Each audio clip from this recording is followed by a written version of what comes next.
This is Will and Edrina Sinclair, and we are actually going to be talking today about relationships, and not only just relationships that are great, but what happens when your relationship doesn't go great. This is episode 37. Welcome to the show.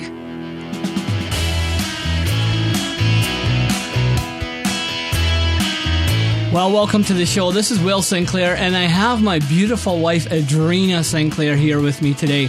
And we are going to be talking about relationships. And not just about relationships, but what happens when your relationship doesn't quite go the way you intended.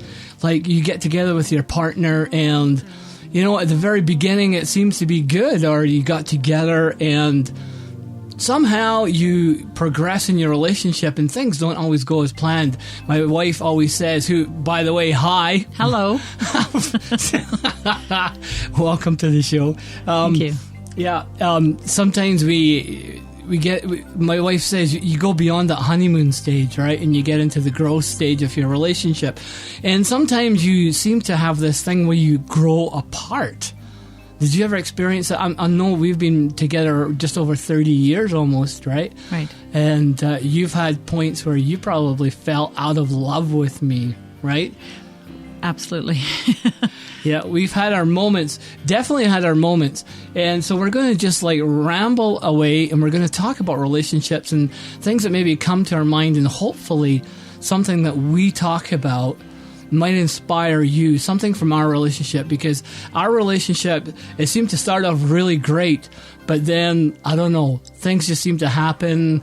The real me, or what I was like back then, seemed to come out, and then she had to deal with all of that kind of stuff. So maybe one of the things that Edrina came up with just before I hit the record button here was about bitterness and resentment and projection. And can you expand on that a little bit, or you want to talk a little bit about our relationship? What would you like to say? I think what I want to talk about today is just relationships in general, whether it's a relationship with your lifelong partner, whether it's a relationship with a coworker, or a relationship with anybody in your life, whether it's an aging parent or whatever it is.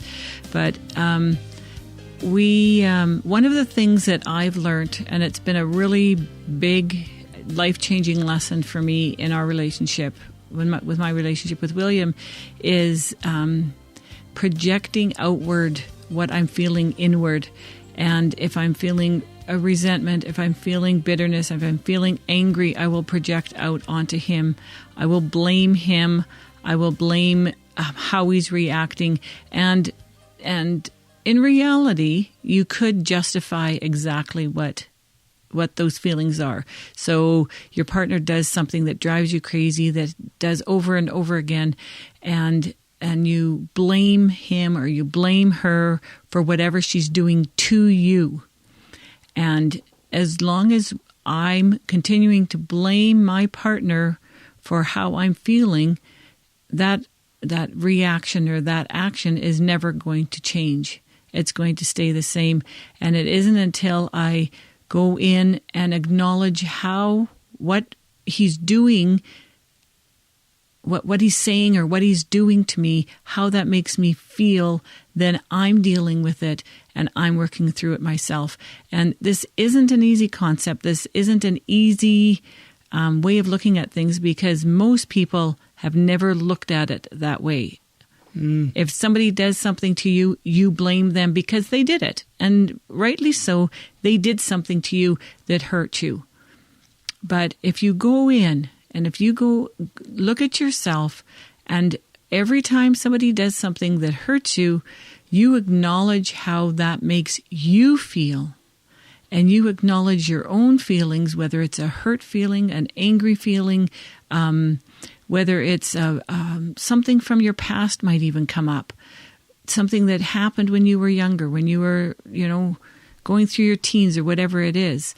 Some of that is going to come up, and when it comes up, you acknowledge that, and it's just an acknowledging of your own self. So if we can go back just a little bit, I'm looking at in our relationship, right? So we started off really good. We really felt, because we we follow the Christian faith. I'm not saying you have to, but we did, and we felt God brought us together, and everything was cool, and everything seemed to work really well at the very, very beginning, right? We just clawed to be with each other almost, right? Mm-hmm. And then we got married, and then after probably about, I'm guessing maybe a year, I don't know what it was, that it was almost like all the stuff from my past started coming up, right? Yeah. It's like the stuff from my past started coming up, and it was affecting you too, right? And I know so many times you said you kind of lost yourself because I became so overpowering.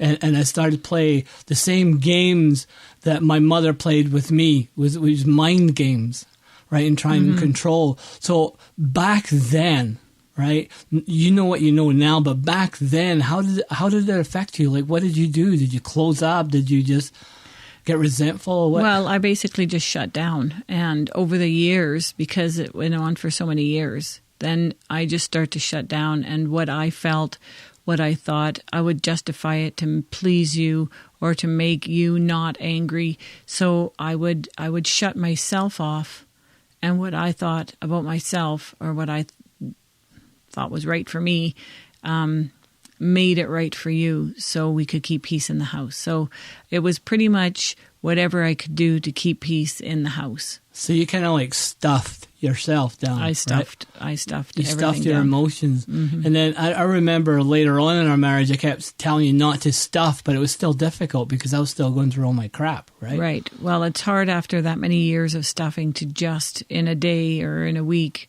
learn how to not stuff.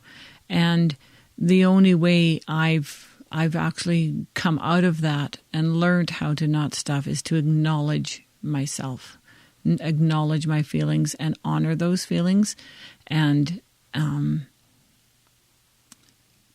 not push them down anymore, but let them come up. And sometimes it feels really ugly. Sometimes a real ugly root will come up that just is painful. It'll either come up in a physical way, it'll either come up in a headache, or it'll come up just in so much hurt and so much pain. And letting it come up is a hard thing to do. But as it comes up, once it's up, the light can come in and can heal that. But as long as it's stuffed down, as long as those feelings, those that bitterness, those resentments, those whatever it is you've got in there is pushed down, no light can get in. And as we've seen in so many different sayings, only light can dispel darkness. Right. You can't use darkness to push out darkness. No. You have to use light. So me projecting and blaming you for all the things you did to me is just darkness trying to dispel darkness. Whereas me taking the blame off the other person and allowing the light to come in, once that feeling has been brought up, then I can heal. Right. So I guess I'm looking at our relationship, right? And in our relationship, it seems like we've had, I don't know if it's aha moments or what they are, or turning points or touch points that have improved our relationship. Now, I know in the beginning and probably halfway through our relationship, we were, I think it was about halfway, I was already going to counseling, right? Right. And it seemed to help a bit, didn't it? Well, it helped a lot. It helped us get through those years when the kids were really little and, they were all over the place, and things just were, especially at its worst, when it kind of reared its head in around year 7 and 8, when you started to get some help. Yeah, I always say I've been happily married to the same woman for like 30 years, and she's been happily married to the same man for like 10 years. And I'm just hoping it's the last 10. But anyway, I just set the stage, okay, to set the stage. So I had a lot of issues. I brought a lot of anger, right, that I didn't even know I had. I had a lot of issues from my upbringing that I brought into my relationship, and you brought some, right? Of course, everybody does. Yeah, and so I brought all these issues into and angers from my childhood and from being abused and beaten up as a kid and blah blah blah blah blah, right? And that's not what this is about. But I brought all those into our relationship, and I would just wake up angry. Remember that? I would just like, I just have just a mad on, and I would be angry. And then I would get so angry, I would punch a hole in the wall physically. Punch a hole in the wall, or I'd break a desk drawer or something like that. I remember that in one of our first houses. How did that make you feel at that time? I know it's probably pretty obvious, but right at that point, because somebody might be at that point, how did you feel at that point? At that point? Yeah, and what did you want to do about it? At that point, I would probably just curl inside. I'd crawl inside and just want it to be over. What I really want to do is probably punch you in the face. Me? You want to punch me? And I do recall one moment when my anger just unleashed and I was ready to punch you. But most of the time, I just crawled back inside myself and I just pushed everything in and just tried to make things better. I just tried to keep peace in the house.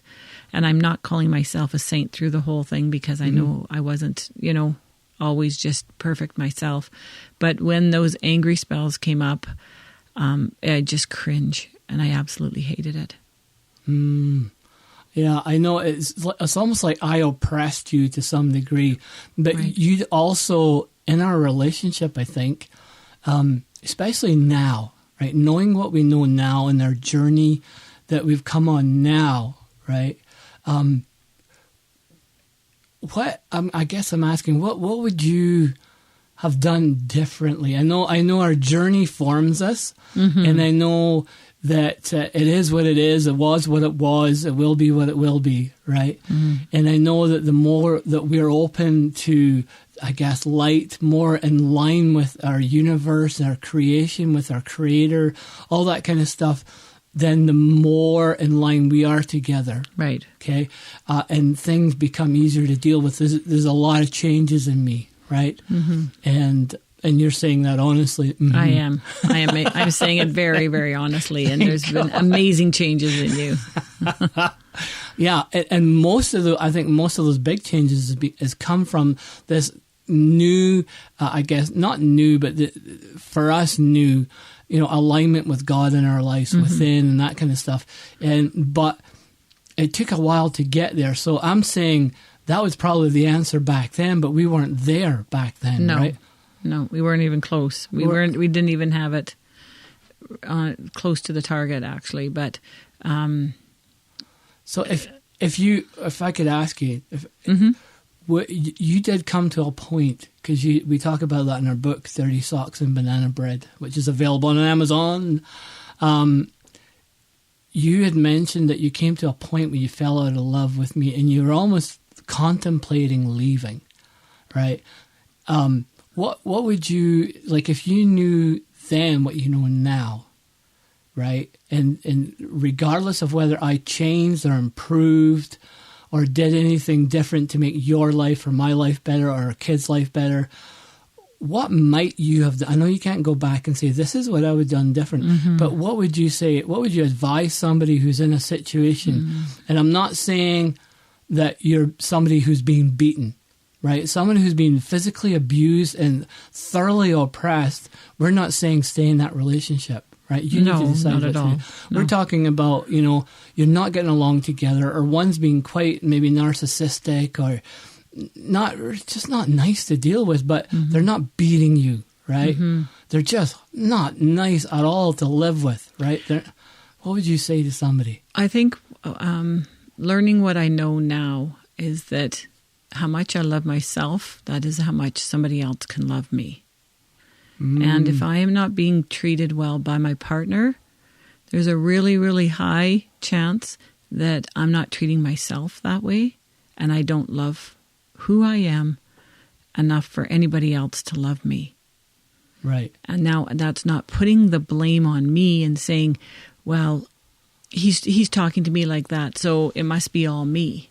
Right, because you hate yourself, then I'm beating on you, or I'm putting you down kind of thing. Right. But I do know that the way people treat you, regardless if it's your partner or the guy getting gas for you or helping you in the bank line, whatever it is, how they are treating you is a reflection of how you see yourself.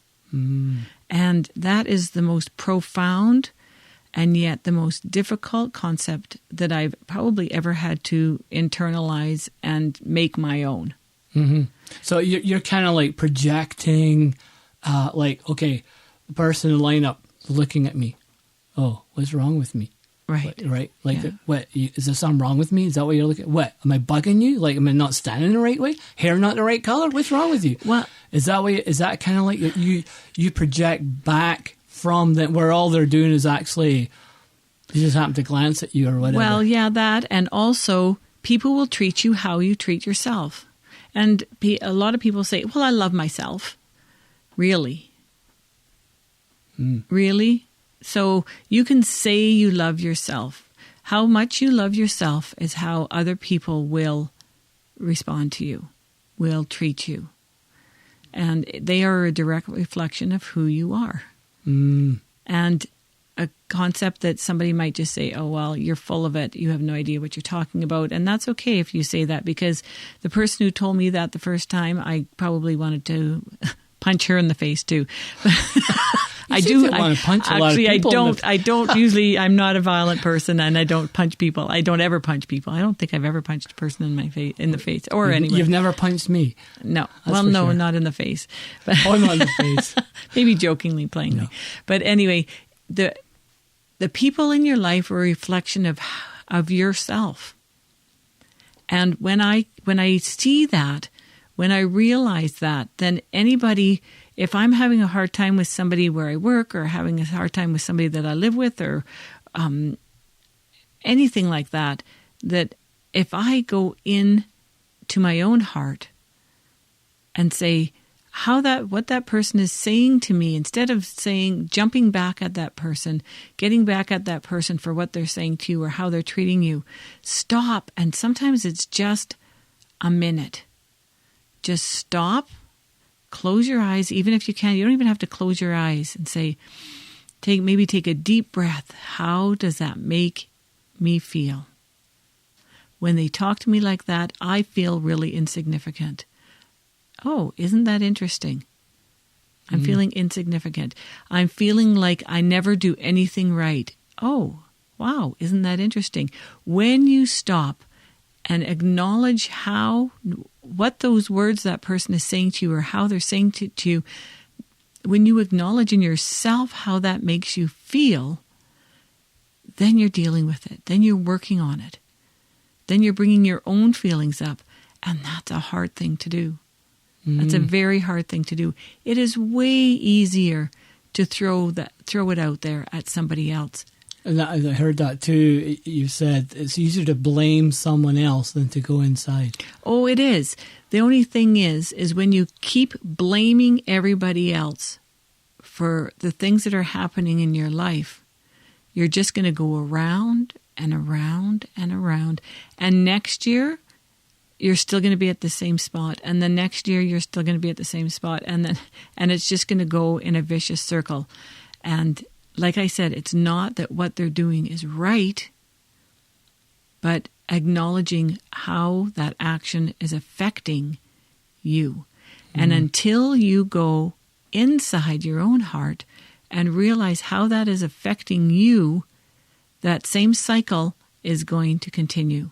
So you can go through the pain of acknowledging those feelings, or you can sit in that same spinning circle, crap pile, your own little crap pile, for the rest of your life, because it will continue forever and ever. And when you're 85 and people are still not treating you nicely, I've heard.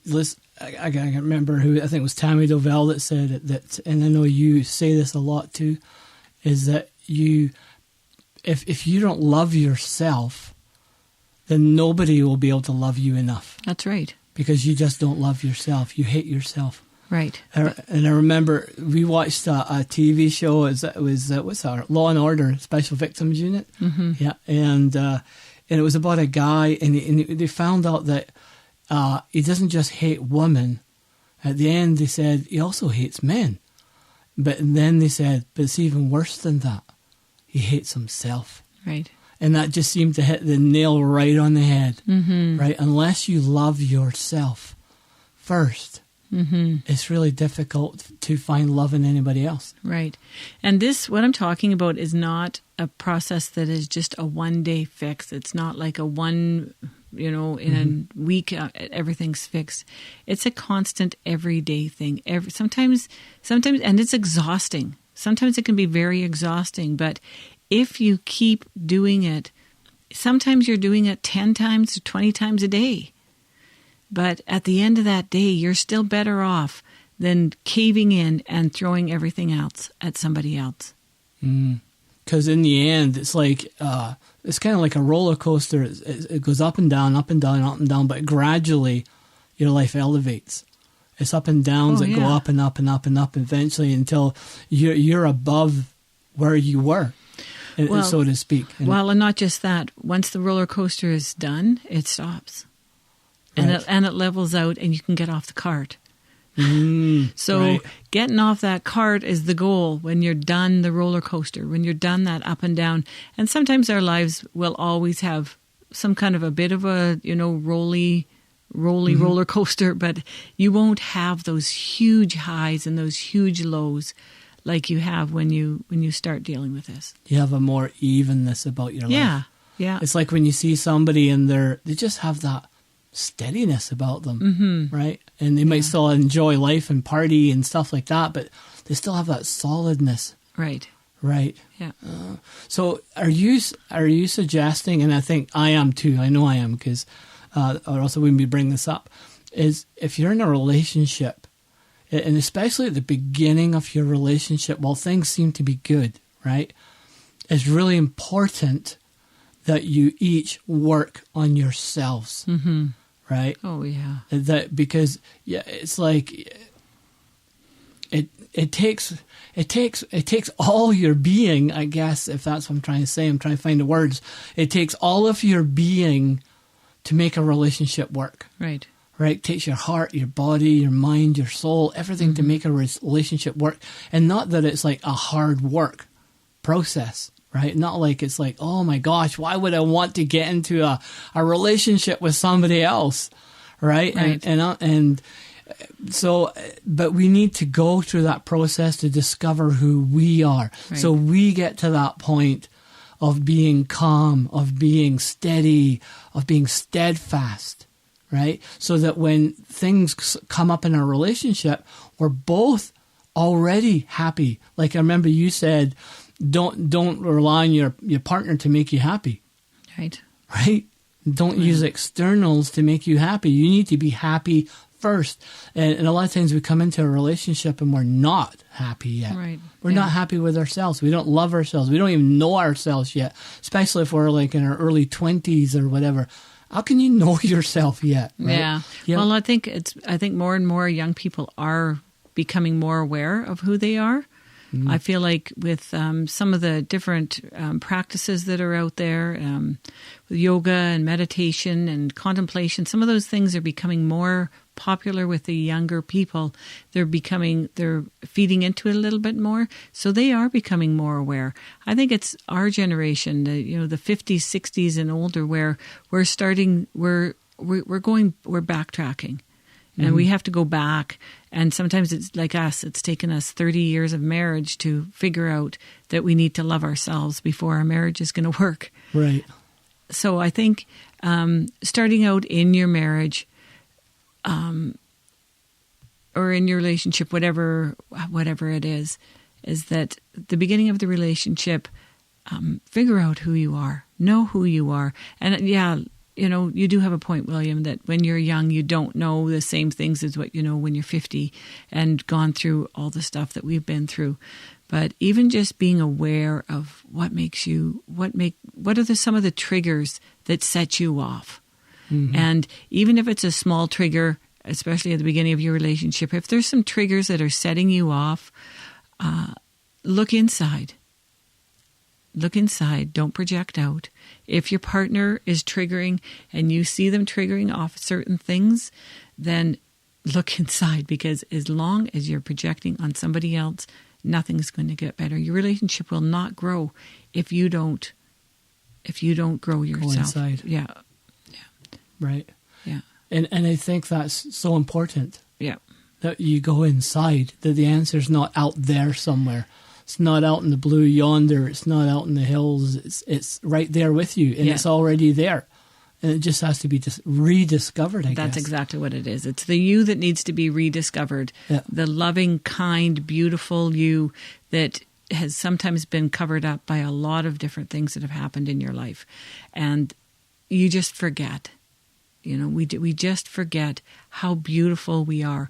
And everybody being created in the image of God is, you know, however you perceive God to be, created perfect, just the way they are. And that perfectness is, and that beautiful you is there. And just to rediscover that beautiful you, so somebody else and the person that you're in a relationship, whether it's work or home or whatever it may be, can discover that. And they will see it, because it'll shine through. Because the light always shines brighter than the darkness.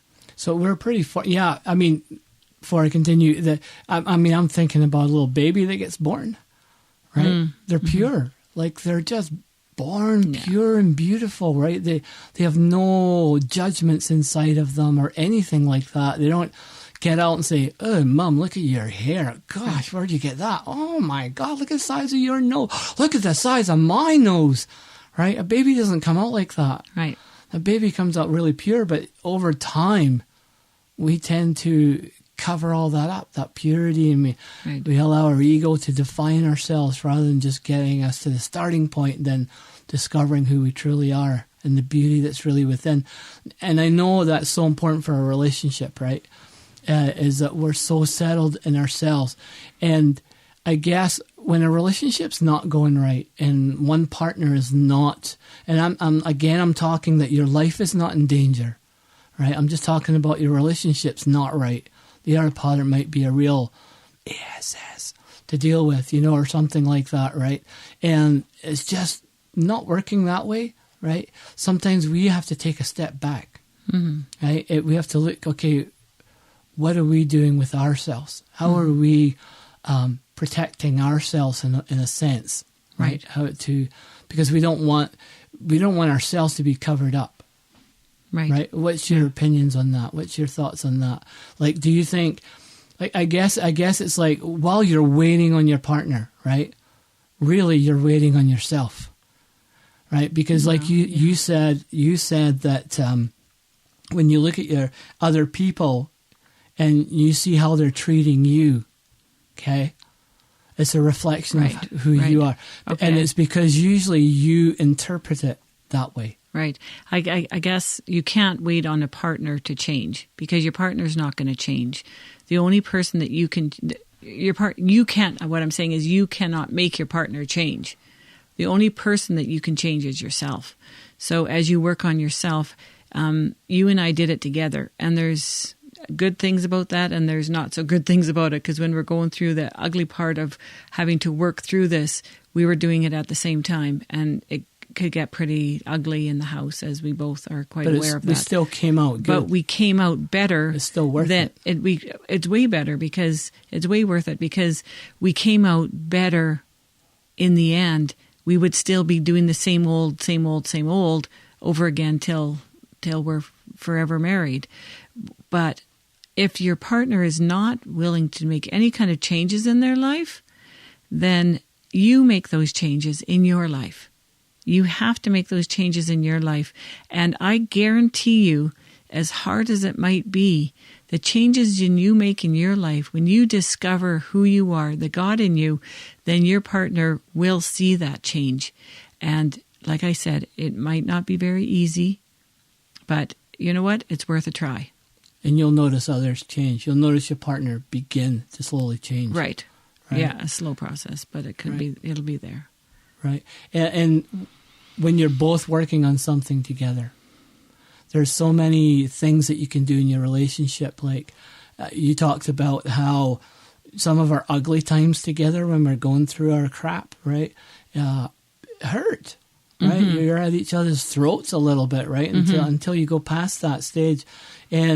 But there's so many tools you can use in your relationship when you are working together. And one of them that comes to mind for me is starting over. Right? Yeah. And agreeing together that you can say, can we start over? Right. Right? And that moment, that day, that point in time, you start over. Right. You start almost like with a new slate. Right. And also forgiveness.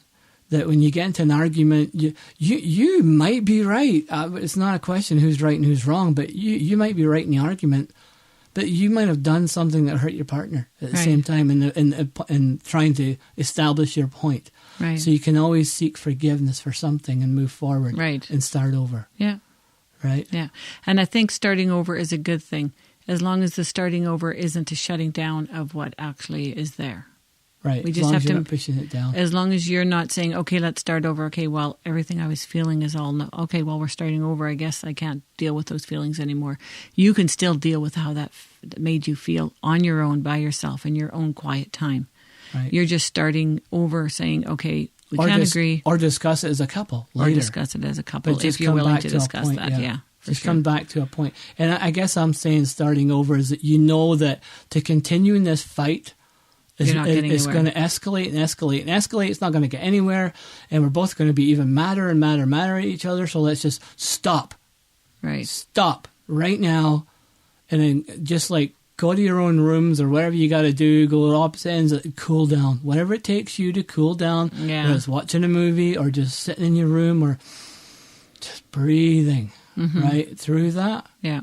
And then start over and come back. Right. Like come back, start over, and then do it, civilly and that kind of stuff. So right. Any other thoughts while we're here at the table, staring into each other's eyes? I think just the main thing is just to love who you are, and you are a beautiful creation. You're a beautiful person, and the more you love you, the more you will see the people around you fall in love with you, and you them. And I just want to say to you how inspired I've always been by you.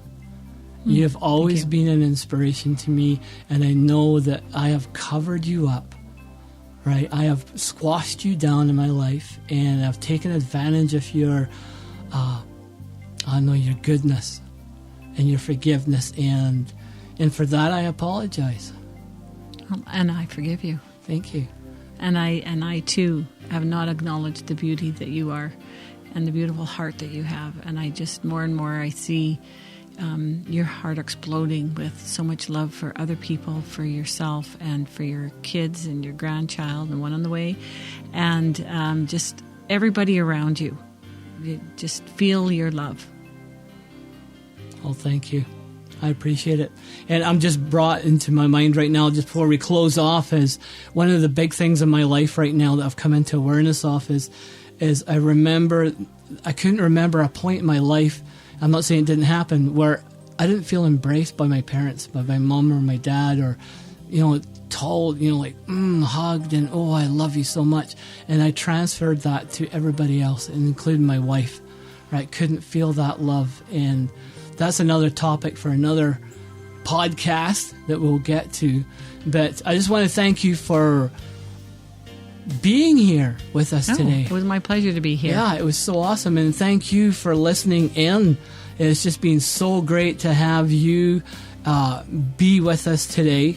And you can go to our website, and you can go to therealtruthaboutyou.com, and you can download. I'm just recovering right now from having just an intimate conversation with my wife, and my brain's all over the place. But anyway, you can go to our website, therealtruthaboutyou.com, and you can download these messages, or you can go to iTunes or Google Play Music, whatever, and that kind of stuff. I also have minute message videos on my website. They'll last 1 minute. You can share them with other people.